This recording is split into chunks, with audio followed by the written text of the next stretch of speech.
Hi, my name's Karen. I live in Ulverston with my husband Paul and our 3 children. Back in 2008, we looked like any ordinary family, but behind closed doors, my life was a complete mess. I had struggled on and off for many, many years with depression, with anxiety, with not knowing who I was. I came to a place where I really felt like I didn't fit in, and I just really didn't feel like I had a purpose either. I'd become really down, and the way that I managed this was to drink alcohol. I drank so much that I would often become so drunk that I would become violent, and I would have these outbursts and episodes where I would really try and hurt Paul, or I'd hurt others around me, and I would say things that are shameful and things that I regret to this day. But one particular night, I had asked Paul for so many chances, and I'd been drinking.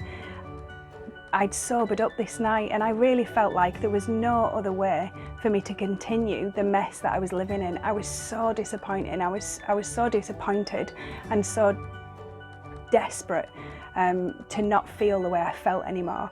I looked for a way out, and I genuinely thought that the best way for me to have that way out would be to actually commit suicide. I thought that everybody would be better off without me, and I wouldn't cause as much pain that way, and the pain that I had would finish as well.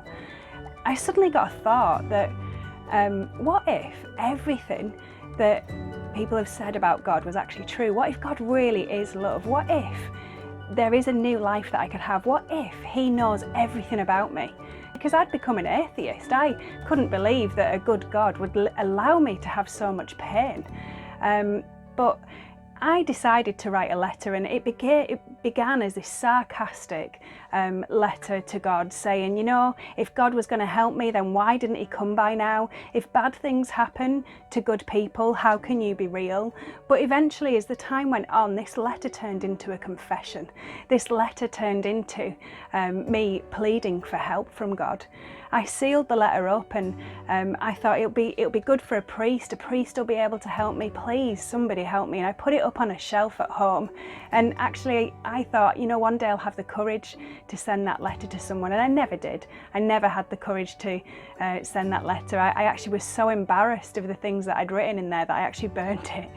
But the next morning I woke up and I felt so different. I felt like I had hope. I felt like I could do it. Suddenly I had courage to change life. Suddenly I had this direction. I didn't quite know what the direction was, but I felt like there was actually a purpose, like something had changed. I started to hear that still small voice again that said, what if God was really real? And I started to follow it because it felt beautiful.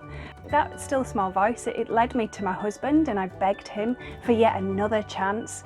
I said to him, fair enough, you know, let's see what happens over the next 6 months, and I hope that we'll be able to have a marriage at the end of it. He gave me that chance, and he was so gracious.